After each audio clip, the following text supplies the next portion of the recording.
Most of you have heard full well of King Arthur and the Knights of the Round Table. How, a long time ago in England, King Arthur gathered at his court in Camelot the most courageous men of his day. Some of you might even know some of their names.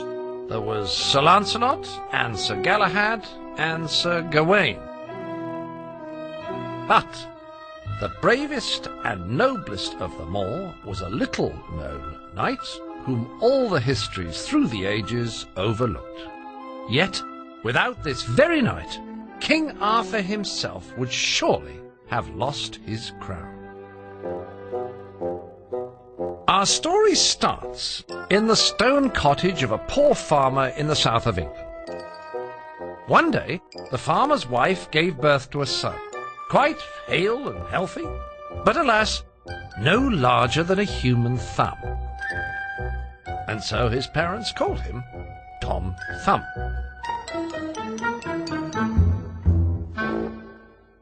Now the farmer and his wife loved the child more than anything in the world. For what Tom Thumb lacked in size, he tripled in spirit.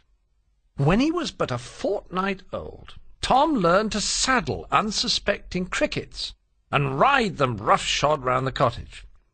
Later, he taught himself to fly on the backs of butterflies and to wrestle honeybees, all of which made his parents exceedingly nervous, as they feared greatly for his safety. So much did his parents wish to shelter Tom from harm that they kept him in the cottage, away from the dangers of the much larger world. Whenever Tom asked if he could help in the fields, his father would say, "Not today, Tom, 'tis safer for ye at home." And whenever he asked to help at the market, his mother would say, "Not today, Tom, 'tis better for ye at home." So, day after day, Tom stayed behind in the house and watched as his parents made off to their chores. One day, after his parents had left, Tom saw an unforgettable sight. Running through a meadow in front of the cottage was a young damsel fleeing a hideous dragon. Just as the dragon was about to snatch the damsel, a knight in gleaming armour burst from the wood, moving swiftly on his steed with his lance lowered and steadied. "I am a knight of the Round Table, come from Camelot," the knight said to the dragon. "Give up, young damsel, and pledge thyself to the queen, otherwise I shall run ye through from horn to hoof." It didn't take long for the dragon to think well upon it. He let go of the maiden, slumped to the ground with his tail between his legs, and pledged himself to Queen Guinevere, weeping quite embarrassingly all the while. Now, little Tom had been watching this with eyes agape and mouth awide, for the dragon was considerably larger than the knight, yet the knight had countenanced no fear. So taken was Tom with the knight's courage that he resolved then and there that he too would become a knight of the Round Table.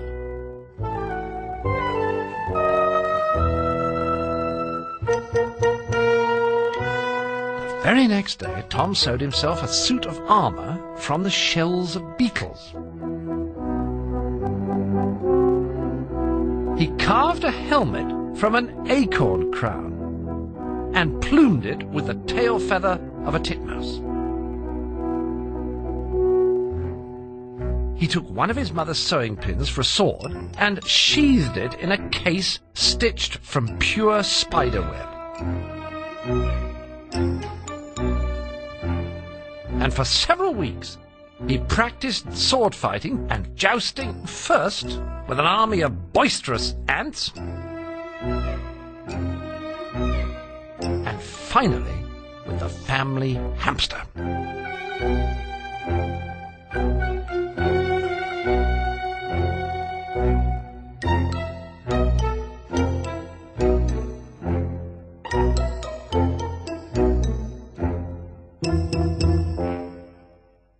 At last, early one morning, he wrote his parents a note saying, "I've gone off to King Arthur's court, and I promise I'll return as soon as I become a knight, but not before." Then he slipped from the cottage and headed off to Camelot. Now it was assuredly a long journey to Camelot for such a tiny lad as Tom.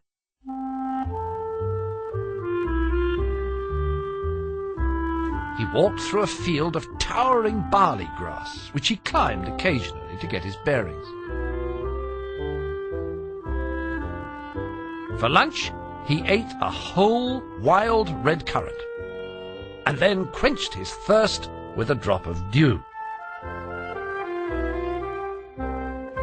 After dining, he set forth again, but no sooner had he walked 60 steps than a great black raven swept down from the skies and snatched Tom by the seat of his pants. The bird flew up and up, high above the treetops.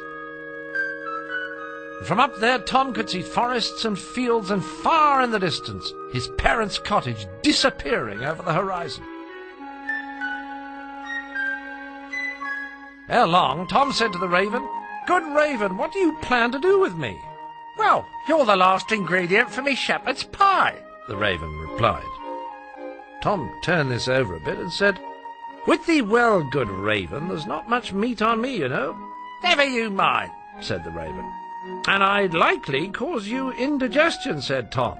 "Ah, go on," said the raven. "Indeed," said Tom, "many a time I've been eaten by ravens just like you, and every time they become sicker than hounds. But suit thyself, eat me if you like." Tom folded his arms and feigned such disinterest that it rattled the raven's confidence. And he thought perhaps Tom was telling the truth. So without further ado, the raven dropped Tom from his talons, and he tumbled down through the sky, head over head, heels over head, and so on. Down, down he went until he landed with a great splash in the centre of a small brook.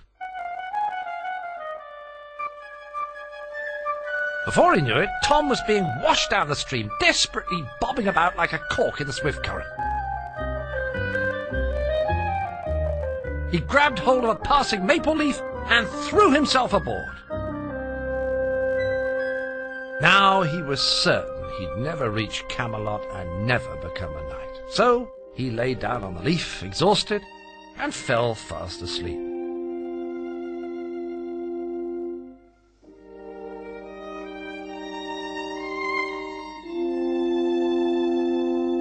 When Tom awoke, evening was drawing nigh, and the sun was setting over a grassy meadow. He turned around, and there before him stood a magnificent castle. Its high turrets and towers thrust towards the heavens, banners flapping smartly in the breeze. He heard the blare of trumpets and realized he could only be in Camelot. He left his leaf and swam with all his might towards the shore. Yet before he got there, a water-bearer dipped his bucket in the pond and scooped up Tom, carrying him back to the castle unawares. Soon the water was poured into a pitcher, and the pitcher placed on a table. Tom, who'd been treading water all along, climbed out of the pitcher and found himself straight in the centre of the round table.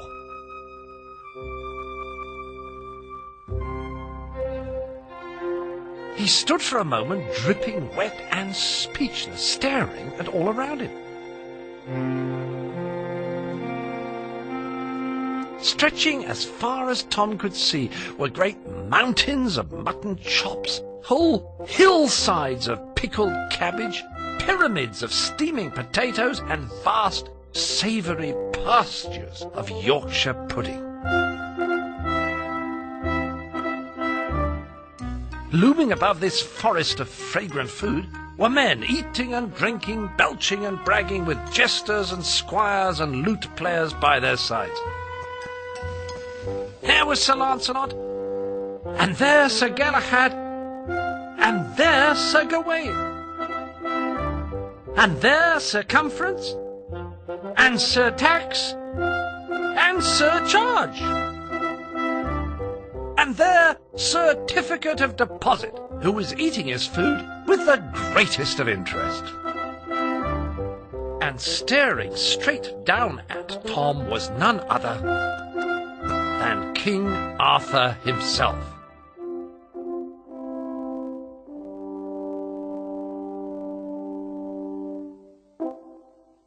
"What's this?" King Arthur said, pointing towards Tom. The table fell instantly silent. All faces turned in astonishment towards little Tom. "Come here, young man," King Arthur said. "What is thy name, and what dost thou desire here?" Tom removed the helmet from his head and made a long, deep bow. "I am, my lord, Tom Thumb, and I've come to thy court to become a knight." With that, the table exploded into peals of uproarious laughter. "Well, bless my soul," said Sir Galahad, holding his gut with great mirth, "he wants to be a knight!" "Look upon the fingerling," quoth Sir Gawain. "Why, he couldn't even be an evening, let alone a knight!" The men erupted once more into great cascades of laughter, and some began poking their fingers at Tom, while the table quaked and rocked with their merrymaking. Just then Queen Guinevere stepped toward the table and silenced the crowd with a nod of her head. "Good sirs," said she, "surely this is no manner for noble knights as ye to treat a guest of the Round Table. In truth, this Tom Thumb be small, but size is not the only measure of a man." She cupped Tom in her hands and brought him close to her face, and with a finger fixed his helmet on his head. Tom blushed deeply, for Guinevere was a fine and passing beauty. "Perhaps he may prove himself worthy of knighthood one day," she said. Then King Arthur raised his goblet and said, "Let us have a tournament for little Tom," to which a great cheer rose from the crowd. So a crayfish was brought from the kitchen, and the table cleared of its clutter. Guinevere gave Tom her colours to wear, as was the custom when knights went into battle for their ladies. And with a nod from Guinevere, the tournament began. Now, the crayfish was a nasty and irritable crustacean, at least twice the size of Tom. But Tom had practised well in his parents' kitchen, and he parried and danced about while the crayfish snapped its claws at the empty air. But after a minute, the crayfish caught the heel of Tom's boot and began dragging him about the table. Before it could squeeze him in its claws, Tom unravelled the tiny thread of a nearby napkin and quickly tied the crayfish's claws together in a tight knot. "Very well, crayfish," Tom said, hopping on its back. "Pledge thyself to the Queen, or I shall slay you." Of course, the crayfish pledged itself to Guinevere and was promptly removed to the kitchen. And Tom was toasted all round as the tournament's hero.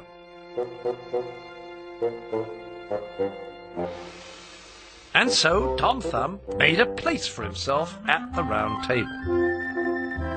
Guinevere had the blacksmith make him a tiny suit of armour hammered from the finest silver, and she gave him a white mouse with a silk saddle.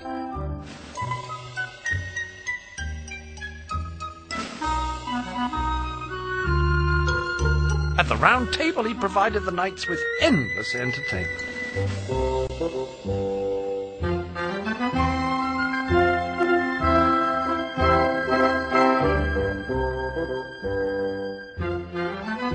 And though he was happy in Camelot, he hadn't, alas, been made a knight.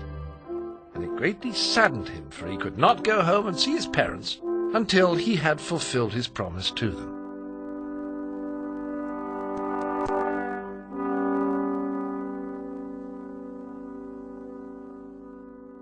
One day, after Arthur and the knights had gone to slay dragons in the North Country, a messenger came to Guinevere and Tom with dire news. The messenger related that King Arthur had been captured by the evil Black Knight and locked in his castle's dungeon. For several days the Round Table knights had tried to set the king free, but had failed, and now hope was running out.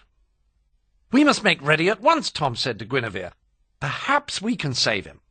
So Queen Guinevere put Tom in her pocket, and together they rode off on her palfrey for the North Country. In 3 days they arrived at the castle of the Black Knight, where Arthur was held captive. It lay among leafless trees and craggy cliffs, and a low, thick fog rolled unceasingly over the land. The Black Knight was, in truth, a sorcerer who could make himself invisible at will. He had an army of 6,000 strong, with 99 catapults and countless cauldrons of bubbling oil to pour from the turret tops. He had maces and burning arrows and balls of fire. The Round Table knights had clearly met their match. But Tom Thumb was not afraid. He unsheathed his sewing pin and said, "By my solemn oath, I shall save the king." And before Guinevere could stop him, he charged off straight for the Black Knight's castle. Now, fortunately for Tom, he was too small for anyone to notice as he ran through the grass. When he reached the castle's moat, he crossed quietly on a piece of twig. He climbed to the gate and slipped into the castle through a crack in the door. Inside, scores of guards stood at the ready. Tom scurried around their feet as silently as a mouse and made his way down the dungeon steps. It was dark, and the cold stones smelled of mildew and moss. At the bottom, by the flicker of a single taper, he could see the dungeon door and 2 enormous guards with battle axes and broadswords at the ready.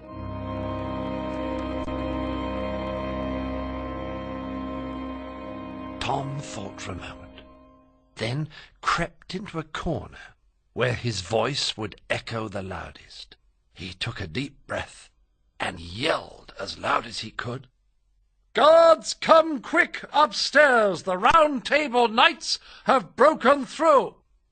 The guards heard the voice in the dimness and swung around, but they couldn't see anyone standing there. So Tom yelled again, "Go on, guards! Don't stand there like blithering fools! Hie thee hence at once! Upstairs!" The guards looked around again, this time stabbing blindly with their swords and swearing to themselves, until one of them finally said, "Who's going there? We can hear you, but we can't see you." And Tom replied, "Who do you think goes here, you thick-witted oafs? It is I, the Black Knight, your lord. I have made myself invisible for the attack. Now, get thee gone, ninnies." And with that, both guards begged pardon, slapped down their visors, and lumbered upstairs. When they were fully out of sight, Tom crept from his corner and scaled the dungeon door, using splinters and crags for footholds. He was just small enough to slip inside the keyhole, and once inside, he unsheathed his sewing pin and placed it inside the lock. With a twist of his arm, the bolt unlatched and the door swung open with a rusty creak. "King Arthur!" Tom whispered into the dark. "Tom Thumb?" the king said, emerging from the dark. "Is that you?" "Yes, my lord, 'tis I." "I must say," said Arthur, smiling broadly, "'tis a noble and courageous deed thou hast done." And with that he placed Tom in his pocket, and the two stealthily escaped from the Black Knight's castle under cover of the fog.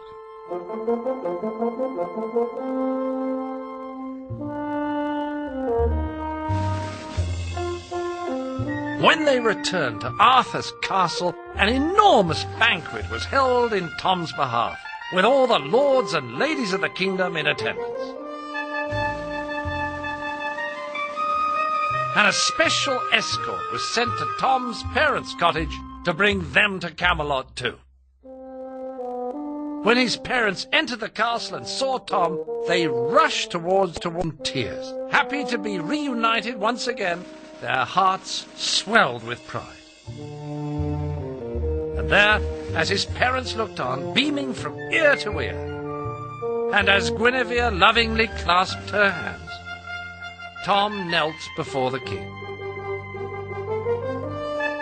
Slowly, the blade of Arthur's broadsword was brought down to touch Tom's tiny shoulders.